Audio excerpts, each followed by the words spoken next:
Hello. Hello. Good evening. Good morning. Wherever you are. Good Christmas. Merry Christmas. Merry Christmas. Merry Christmas. Welcome to a very festive edition of Great Escapes. With me, Izzy Suttie. And me, Izzy Suttie. Dan Skinner. Me, Dan Skinner. So this episode, we're going full festive. No half measures. No, absolutely right.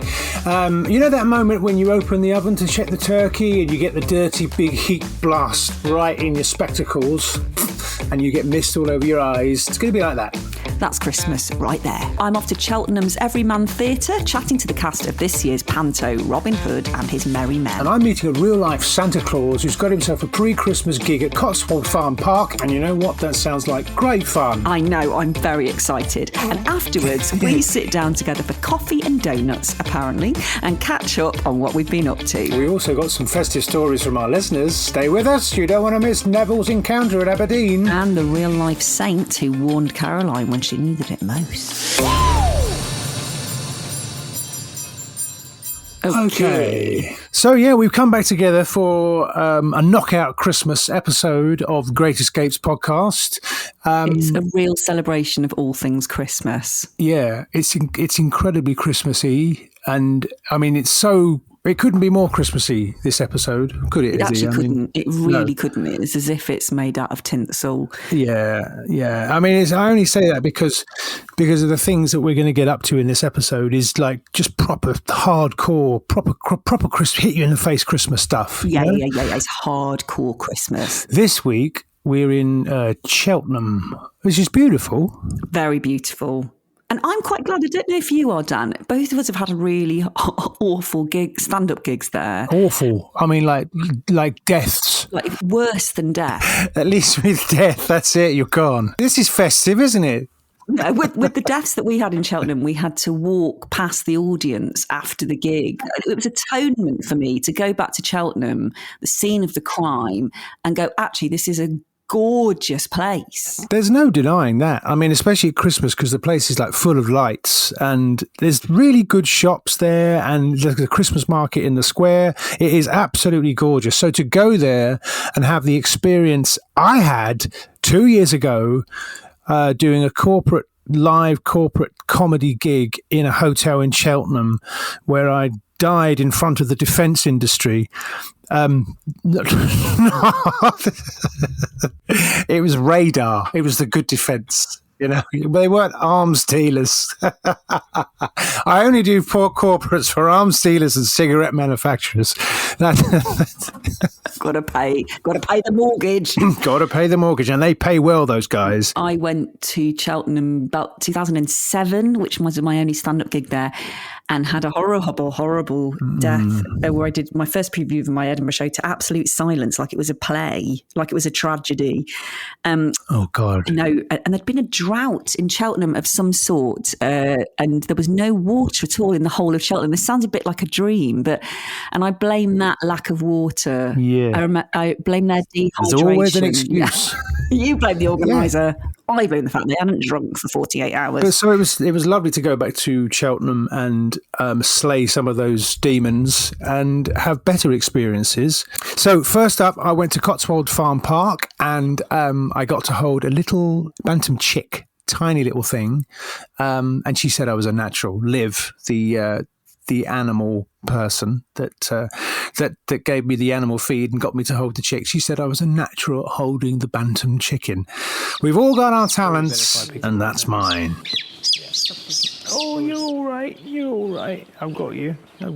Here we are in Cotswold Farm Park, and I'm holding a chick. So that is a Peking bantam chick. And this is a petting farm. Yes, so it's a rare breed animal farm. So we have over 50 rare breeds of animals here. So cattle, sheep, goats, chicks, poultry, horses. And so can we go and feed some animals then? Yeah, absolutely. Fantastic. So look at this. Nice. It's like an adventure park. So we have visitors from toddlers, babies and toddlers, right up to seniors come on group trips. Yeah. So there's a bit of something. These places are very relaxing to be Like, because the one I go to in London is, it's in London, and then you come to this farm, and it's just sort of green and trees and stillness. It's really, it's a little bit of an oasis of calm. Mm-hmm. I'm here with the one and only Santa Claus. You were expecting the Easter Bunny at this time of year? Well, I'm so glad you made time for us, because I know it's the busiest time of your year. Well, where are you in your preparations now? I'm going around the UK and the rest of the world, finding out what children want for Christmas. And the elves are back at the North Pole, and they're making the toys. And Mrs. Claus, she's at the North Pole. She's head of catering, because she's fantastic in the kitchen. Yeah. And have you got the elves are at the North Pole at the moment, and they're busily making all the toys for the boys and girls at the moment? Yes, there are. But the good thing about where we are in the North Pole, we are in a little pocket of time which is just outside of regular time. Oh, really? I didn't know that. That means that we can make toys at a different speed to what the rest of the world's doing. I see. So we then bring it into this particular reality. Yes. We're doing it in a completely different time zone. Right, yeah. So we can take as long as we want. So we go from portal to portal, you see. Otherwise, imagine how many elves I'd need to make all those toys throughout the year. You'd need millions. Exactly. Yeah, millions. Gazillions even. Yes. So it's all very clever. Very clever, yeah. And you designed all this? No, it was the elves. Now, there are lots of elves all around the world. Yeah. They are. Yeah. But there are different types of elves. There are North Pole elves. And I have my own personal squad as well. But there are elves all over the world. I mean, you might spot one here, and they're all over the place. Do you know them all? Oh, yes, I do. But you'd recognise. Oh, I recognise. I'm very good at faces. And you'd go, what's your name again? Yes, exactly. I mean, I recognise your face straight away. Yeah. And I thought, Crime Watch. And I thought, no.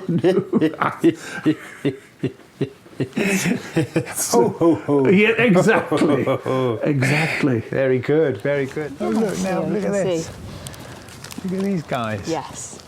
I don't think these will take too much persuading No. They've heard the rustle of the bag. Yeah, that's what it is, isn't it? It is, yeah. Come on, let's have a go. They're also known, we have quite a few calls that people are worried that the goats have eaten the bags. Yeah. So do keep your bags to yourself. No, go.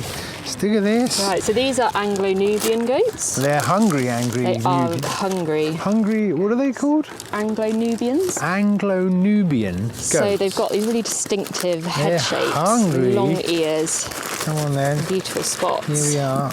So if you just pop They're very precise, aren't they? They are, yeah. So they know where to get their food.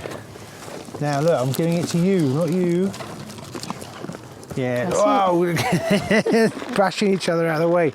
Now I feel sorry for you, so I'm going to come and give you some, because you just got bashed out of the way. that's the thing. So the persistent ones are the ones that get the most food. Yeah, so you exactly, do have to look for the underdog sometimes. I know, that's what I went for then. Richard, would you like some food? Yes. Go on, Richard. No, not you, Richard.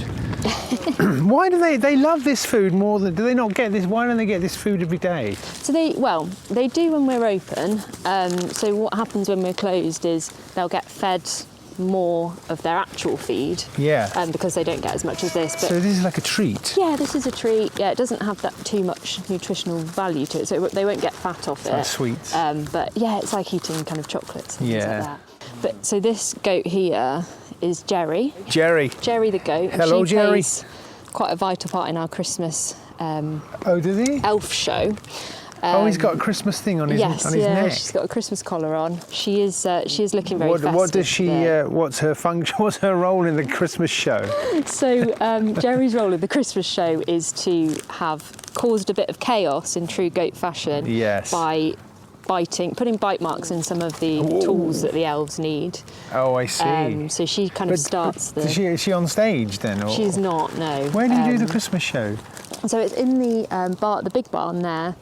That's our kind of Christmas barn where we've got food trucks and we've got a wishing tree. That's where the donkeys go during the weekend. Yeah. So that's a really nice environment for people to kind of, it's like a mini Christmas market indoors kind of thing, with an elf show. Mulled wine and all that sort of thing. Yeah. Very nice. So Santa, I have to ask you about, I mean, is it, I mean, we can threaten our kids with it, but is it a real thing, the naughty list and the nice list?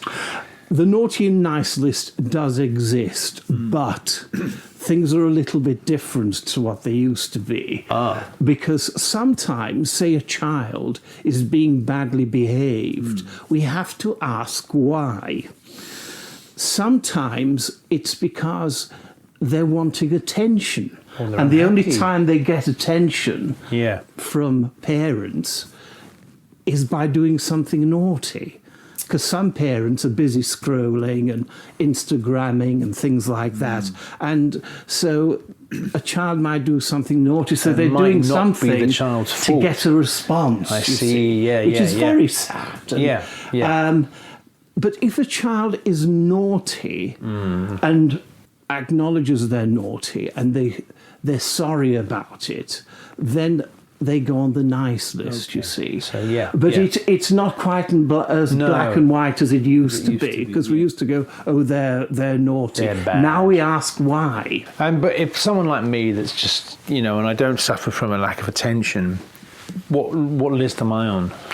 Well, now you're borderline. And I tell Not the first time I've been told that. No.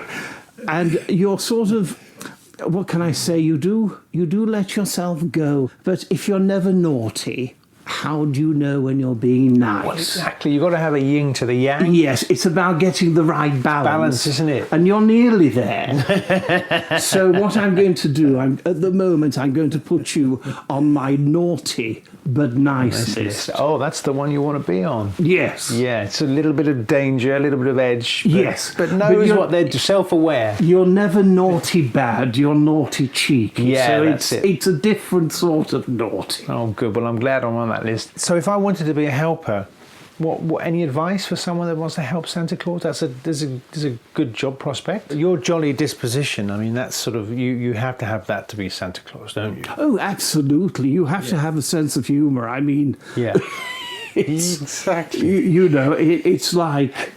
Hello.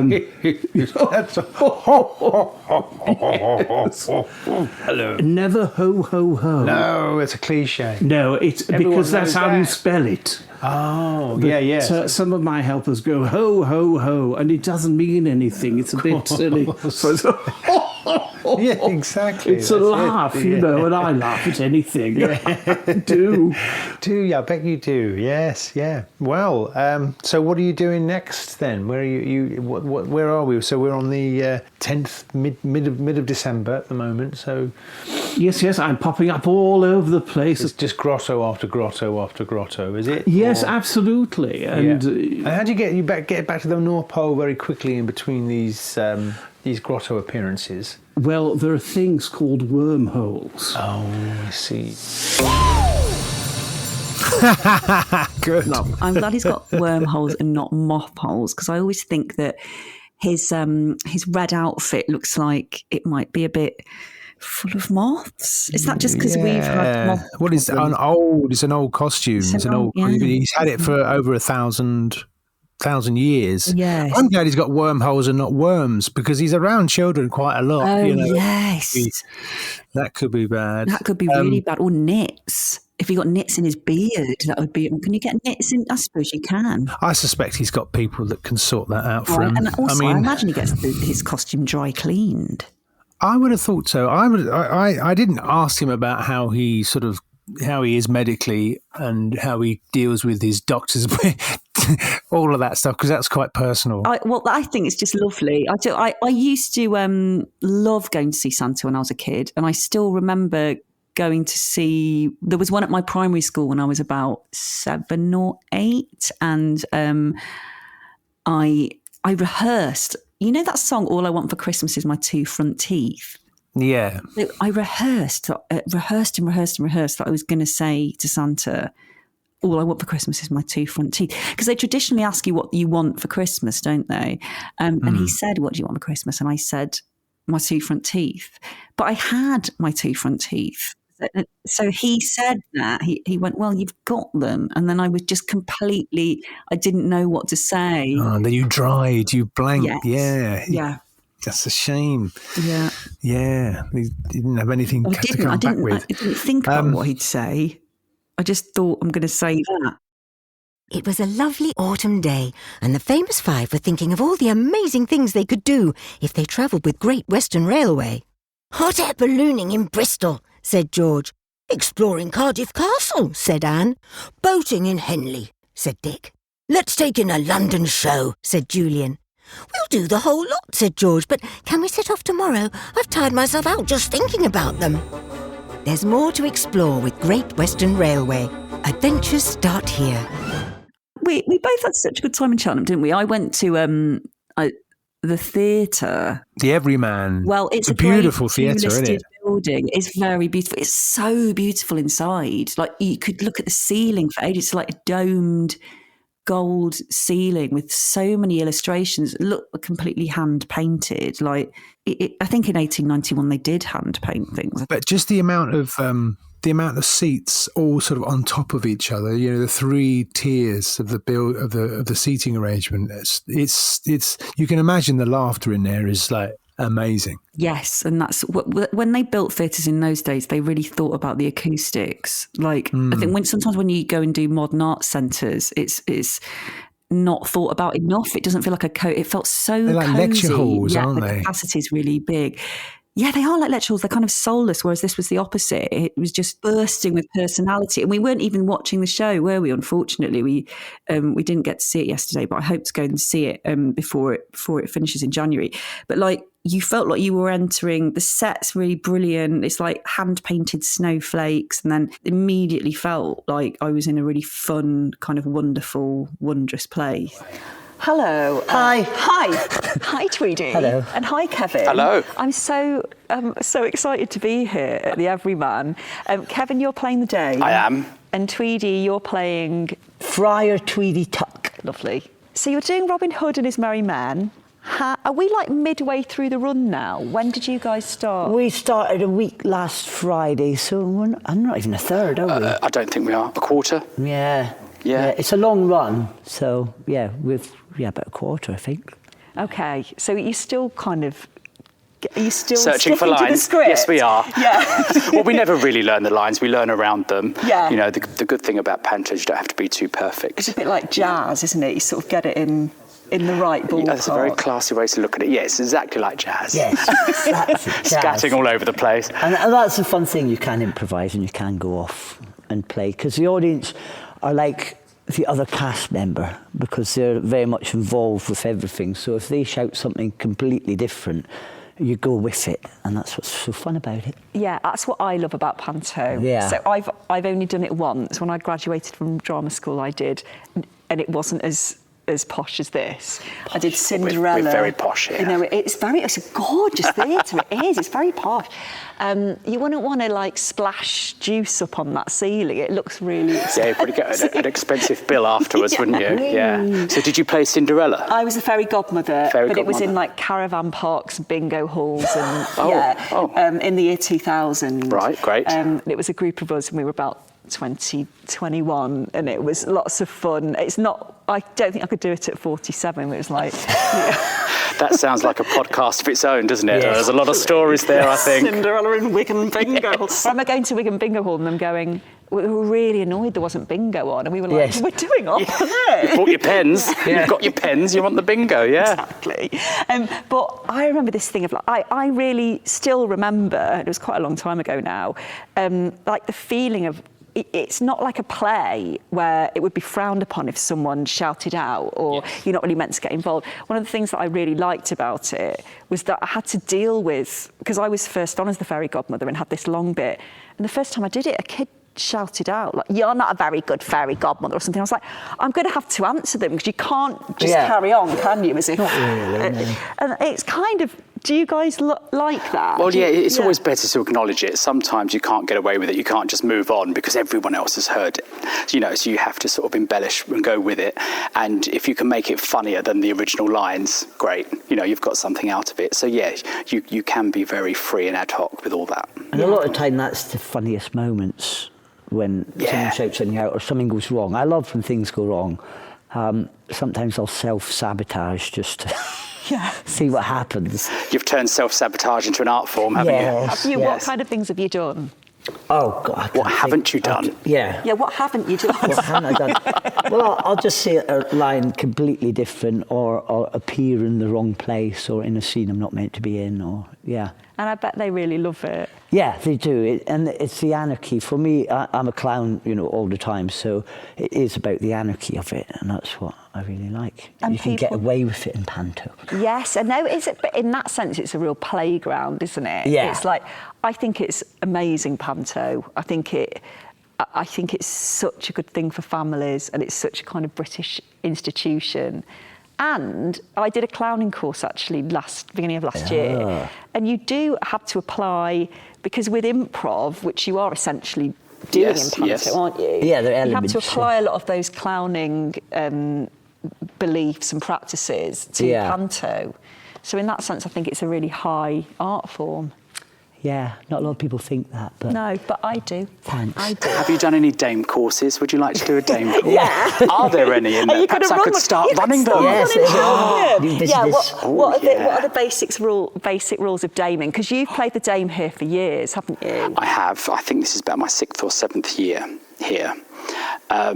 And I would say, number 1, try and be funny. Yeah. Number 2, don't forget the lines. If you do forget them, make them up and make them funnier. Yeah. But you really have, 1 foot in being yourself, 1 foot in being the dame. I personally like it when everyone knows it's a man. You're not trying to fool anyone. You're trying to just embellish being a woman at that moment in time, and everyone goes with it and just loves it. It's a form of drag, of course, but it really is sort of like the Les Dawson kind of man in a dress. Yeah, it's kind of knowingness. Yeah, I mean, there's lots of varieties of drag now, but I still feel the traditional kind of dame is a man in a frock, Yeah. And so that's what I'd say. There are a couple of things that I would put in my course. Okay, that's fine. And I charge very highly for it. Yeah. Retire. You could milk that. You could get a week out of that. Oh, I 9 think to I 6 could. every day. Yes, so not to be mention funnier. Be funnier. Just sit there. Yes. Not to mention the makeup. Which takes. Of course, the makeup, the wigs, the headgear. Yeah, it does take a lot of time. It takes a lot of time to prepare, about an hour to get it all ready. And do you have people backstage helping you do all that? Yeah. So we do with the costumes. Yeah, we've got a fabulous costume team here, great technical department and crew. And we couldn't do it without them. So it really is, all hands on deck. But as far as getting ready, in your dressing room, that's you. You do your own slap. Oh, well, are you gonna? Can I do something? Don't forget, it's been 25 years since I've done any sort of panto. Really? Well, I think we could do the pans. The pans? Yeah. Yes. Yes. So I'd be singing. This is really mysterious. I don't know what it is. Brilliant. Some bits here. Okay. So in the pantomime, the dame sings a little number, Little Jimmy Brown, and the merry men have all got under their cloaks pots and pans, or a pan with a wooden stick, and they are the accompaniment to the song. And you can judge if it's funny or not when you come and see it. But it's going down quite well so far. So here's your pot. Thank you. And you've got your wooden spoon. Your wooden spoon. So there's a routine that we're doing this year. Kevin sings a little song, and then there's 5 of us with these. So there's a belt. You might have to adjust the belt a bit. Round your back. Oh my God, it fits. It's meant to be. Oh, wow. If someone gets ill tonight, I could fill in. Yes, oh a my spoon. goodness, this is actually quite technically difficult. Oh, I yes. thought I was going to use my hand. No. This is the magic of panto, Yes. isn't it? And then it's going to go through here, like backwards. Got it. Yeah. And then you twist it, and you go through again until it sits there. Hang on, I think I can see where this is going. Yeah. And then you just open your legs like that. So Kevin sings a song. So I'll go, and the chapel bells are ringing. And then you go, in a little valley town. And the song that they were singing, bong bong, was for little Jimmy Brown. Bong bong. Well, you're doing very well. Tweety not so well. Mine keeps spinning out of control. I don't know what's This is harder than it looks, isn't it? No, It is, but you've nailed it. I mean, you've done it first time. You're doing better than me, and I do it every day. There we go. Oh, there we go. Okay, let's try again. And the chapel bells are ringing in the little valley town. And the song that they were singing was for little Jimmy Brown. Very good. That's the job. Yeah. Oh, I'd give you the job, yeah. Yeah. So this is your wig for the second scene. Yeah. And let's try it on for size. I'll stand in front of you for a second. There we go. Wow. And you have to keep kind of balance it. You know. Really? I mean, this is good for, Yes. good for spine health.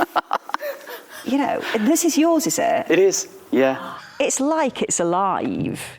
Do you know what I mean? It's Yes. like a pet sitting on your head. Yes. It's probably got a few dust mites in it as well. That's probably what you can notice. It's moving around. Yeah. That's why it's moving. Just a bit of theatre dust. There you Yes, it's the magic of theatre. It's showbiz. Oh, It's wow. showbiz. This is, I mean, it makes you feel really different as well when you've got it on, doesn't it? Oh, it does. It's very empowering. Yeah, it is. It shows that, you know, I remember always learning at college, like, what shoes you wear make a difference to how you feel when you're on stage. And it's really true, isn't it? Like, the minute you put costumes on and makeup and wigs and stuff, It does. They're like, very important in the... Yeah. Yeah, it does. It changes everything. And it helps you find things very quickly. Yeah, it does. Yeah. If in doubt, put your shoes on and put the wig exactly. on, and then it all just Put your comes lashes to you. on Put your at lashes the on at the 5. 5, so they dry in time. Yeah, not falling off. Yeah. Yeah. I think I might need it to be taken off now. All right, then. Shall I do it just in case you break? Leave her there. Let's go. Yeah, turn all the lights off. You won't be back till tomorrow. Yeah, just leave you there. And I wouldn't dare move. You'd just find me here like that. They had a really good rapport with each other, and they were very interested in the fact that I had also done pantomime in the year 2000 in bingo halls in Blackburn and many other surrounding areas. Thank you. Which was actually lots of fun, and we had to be very professional because we were doing 3 shows a day, but it wasn't quite on the scale of the Everyman Cheltenham. It would have been a bit of a step up if I'd got a job in the chorus. They're doing lots of shows in Cheltenham, aren't they? Like, I mean, loads of shows a week. They do 3 a day on some days. I think 3 on the Saturday and two a day most days, and 3 on Saturdays. Like 13 shows a week. And with the 3rd show on a Saturday, you'd be saying those lines going, have I said these already today? Yeah, exactly.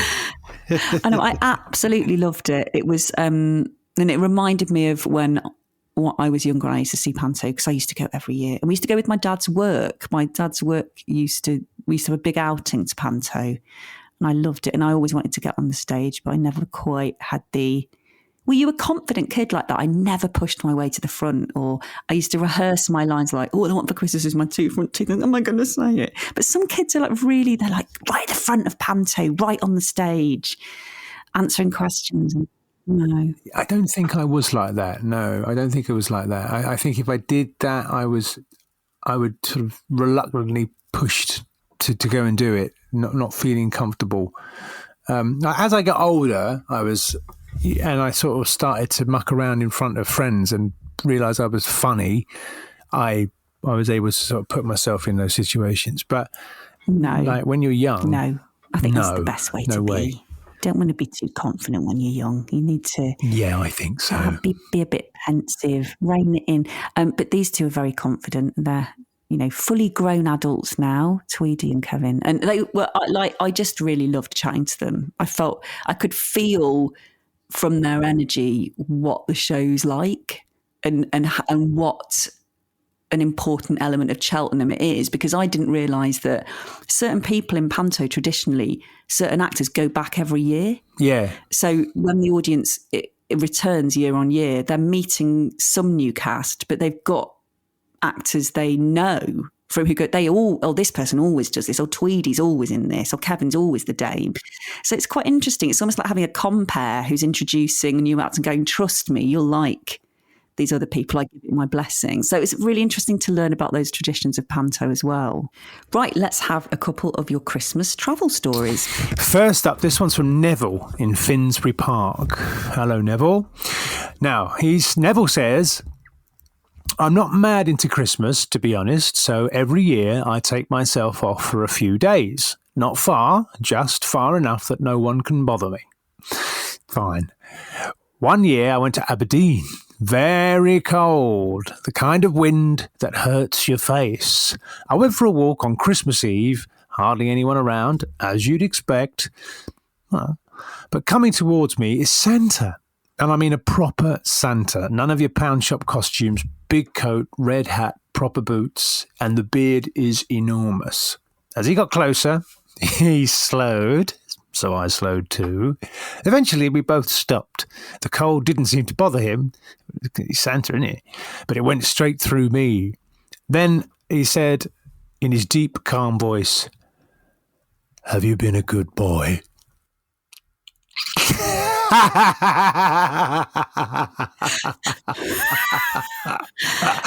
Funnily enough, I haven't been back to Aberdeen since. I mean, where do you begin? I don't know. You can't get away with that. So. When was this? In the 70s? I mean, Finsbury Park is in North London. For anyone who doesn't know, it is a long way to take yourself to Aberdeen. He says he doesn't go far, just far enough that no one can bother me. You could have gone to Guildford. Where does he go when he's going to go far? I mean, goodness gracious. Well, Neville, that's Gee, I'm just popping out for a pint of milk. I'm not going far. I don't know what to say, Neville. It doesn't sound like the same Santa that you met, Dan. No, it certainly doesn't. There's something a bit sinister about the fact that it was a calm voice. Let's see what Caroline from Hertfordshire says. She sent us this Christmas cracker. It says, not much of a story, but don't do yourself down, Caroline. We haven't heard it yet. But we were driving down south to see family for Christmas and the car broke down. It was in the middle of a village, absolutely miserable weather. We were just sitting there waiting for the AA and the kids were quite young at the time, so you can imagine. Then this woman comes out of her house and she waves us over. We ended up in her kitchen. She made us tea. This is a bit nicer than the Aberdeen story, isn't it? And Santa was there. No, she made us tea and opened 2 tins of tomato soup, which we had with cheese sandwiches. It was one of the nicest meals I've ever had. Her name was Joan. Still send her a Christmas card every year. That is so lovely. Well, that is a yin to the yang that we've just had, isn't it? That's a festive story. Because my kids are so fussy, they wouldn't. Yeah, my kids are going, I don't like soup. I only like melted cheese. No, thank you. Have you got any Marmite, Joan? You got anything else? Come on, you've got to have something at the back of the cupboard, Joan. I love that. I think it's so nice, and it's got to be a village. That wouldn't happen in London, would it, Dan? No, I don't think so. 2 tins of tomato soup and 2 cheese sandwiches is the nicest meal that Caroline's ever had. That I understand what she means. It's like in the context of the situation. Yes, because I'm sure she's had like nicer food than that, but. You know. Yeah, I'm sure her husband isn't going, what about the time we went to the five-star restaurant for our anniversary? We went to the Gavroche. That was nicer than tomato soup, was it, Caroline? Cheese sandwiches. Cost me 160 quid, Caroline. So, speaking of nicest meals we've ever had, we stopped and had coffee and donuts, didn't we? In the coffee and donuts stall in the middle of Cheltenham. And we took those beautiful donuts, and you had a cortado, didn't you? I did. You had a hot chocolate, didn't you? That's right, I did. I'd had enough coffee by then. And we went and sat in the Imperial Gardens around the back of the town hall. Oh, yes, where many years earlier terrible gig. Again, it was lovely to go back and have some yummy donuts and some coffee and forget the woes of the past and replace those memories with new ones. Hello, I'm William Danter from the Little Coffee and Donut Stall. We're just celebrating 20 years trading on the high street, something we're quite proud of. So we're famous for our freshly made ring donuts, which we've been serving since 2005, and as well as our crepes. Like donuts or a treat, coffee is a staple. So we have a lot of customers just come up for donuts, but now we have a lot of customers, they just have a daily coffee. Yeah, so we use beans locally roasted in town. They're a single origin Arabica bean, but so small little independent roasters. So everything we do, we try and live a sustainable lifestyle, just supporting other businesses. We're not a big business, not trying to be a big business. What we do, the donuts are freshly made. It's a simple ring donut, but when they're freshly made, it makes all the difference. We don't cook them, put them in a holding machine, a warmer to serve this, made, dressed and served. And that's what we're famous for. And same with the crepes. The crepes are freshly made, clean. We take a lot of pride in what we do, hence the heart in the logo. It's made with heart. Hi, I'm Billy Danter. I am William's son, and I am currently running the Little Coffee and Donut Store. Hopefully we'll be here for another 20 years. No, my father and mother was running this when I was 10 years old, and we've had customers who were children then, who are now my age with their own kids. And eventually those people have their own kids, and it's just endless cycle of just nostalgia, good feelings and good food. What do you think? Nice. Got a cinnamon taste to it. Cheltenham's very nice, isn't it? These are like donuts are supposed to taste. Yeah. They're not like, when you get them, no offence to Brighton, but when you go get them in Brighton, and they're really like oily. And the bag, if you carry the bag for any length of time, it's covered in grease. Yes, like I do. a kebab. Yeah. And this is not like that at all. It's There's no not. grease on this bag. So whatever he's doing, it's working. That's why he's been there for 20 years. Exactly. It'll be there for another 20 years. So this morning, I went to the Cotswold Farm Park and met Santa Claus, who was taking a break from flying around the world and delivering presents, and he got right into it with me about how to, what his Christmas period was like. And then he went he's a very modern Santa Claus, because I said, how do you make the toys all year? He said, we have wormholes. We go into a wormhole, and he says, of course we've got to be across all the new toys, so you've got the Nintendo Switch, and I went, oh, okay, cool. And I said, what about the naughty and nice list? He says, well, it's different now, isn't it? Because it used to be just that child is naughty, so he goes into the naughties. But now we ask, why is the child naughty? Okay. And maybe there's some reason we feel empathy towards the child. So they may start on the naughty list, but then they can gravitate to the nice. He was a real deal. Very modern. Yeah, Very modern. Real deal Santa. And did it make you think that you'd ever like to, I don't know, if he got ill, would you be able to step in, do you think? I don't think I could. I think he really, I just don't think I could. He's obviously from the North Pole, but he had an accent from Morpeth, up, which is north of Newcastle. Oh, yeah. Yorkshire north. So he had this sort of very, gravelly, slightly northern posh voice, which I just don't think I could pull off. And also he had a cracking beard, good hair. He was good. He was a good Santa. That is so good. And so you went to, where did you go? I went to the Everyman Theatre, and they're doing Robin Hood and his Merry Men. Pantomime. And it was fantastic. I haven't actually been in a theatre for a few years. Really? Yeah, but it's my dwelling place when I was younger. It's interesting because I spent a lot of time there. Yeah. In theatres. Yeah. So I'm naturally at home. Of course, you're treading the boards. Your house is a theatre. It's my church. Yeah. But I loved it, and I met Tweedy the clown, who's like a local legend here in Cheltenham. Yeah, he was absolutely lovely, and I'm very rusty with that. I did Panto when I was 22. I did Cinderella in bingo halls and caravan parks. It's your rite of passage, isn't it? Absolutely. That's Yes. Yes, before you make it into the church, you have to spend time in the community. Yeah, absolutely. Well, it was up in Blackburn, Lancashire, and we did. Me and another guy did Hans Christian Andersen stories as a two-hander every day in schools, 2 shows in 2 separate schools, and then almost every night we met up with another group of actors and did Cinderella in a 3rd venue. You earn your money, don't you? You really do. Yeah. I mean, it wasn't for the. I wouldn't be able to do it now. No. You know, at 22, I was, and I remember at one point our heating broke down, and they just brought us a load of food to say sorry, but didn't mend it. So it's quite an adventure, really.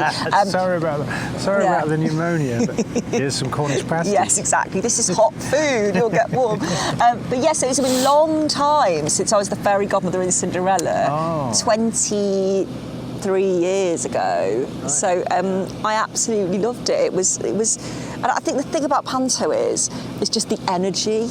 So well, it's 3 shows a day for like weeks. Yeah, tiring. And what often happens, and I tried to get this out of him, is that once the director leaves, the cast start to mess around a bit. It's a bit like when the teacher leaves the classroom, so you might try and get in like 7 references to Donald Trump, or yes.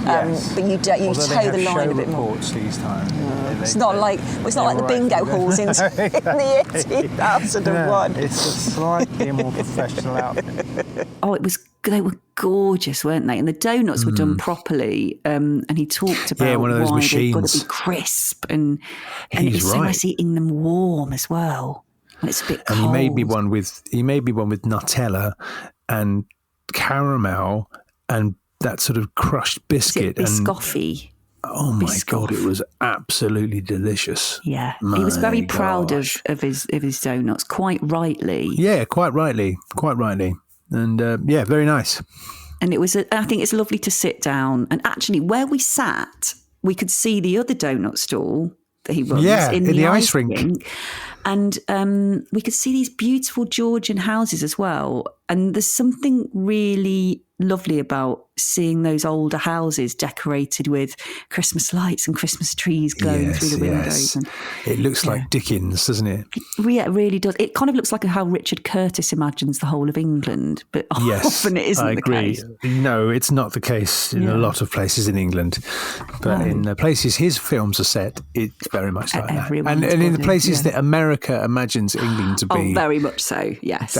That's what he's going for. In fact, if you're American and you're visiting England at Christmas, I would say Cheltenham. Cheltenham is a good place to go.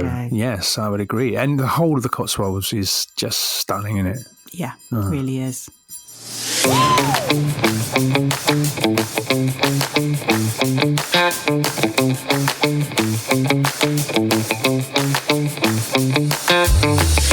This has been Great Escapes with me, Izzy Suttie. And me, Dan Skinner. It was produced and edited by Adam Stoner.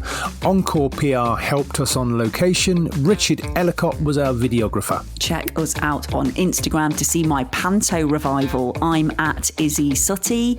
And I'm at Epithemu1, where you'll see me meeting Santa. And this really does wrap up the season now. We're going to leave you with some best bits. But if you've got an idea for season 2, let us know. Email greatescapes@thinkpublishing.co.uk. And all that's left to say from both of us is Merry Christmas!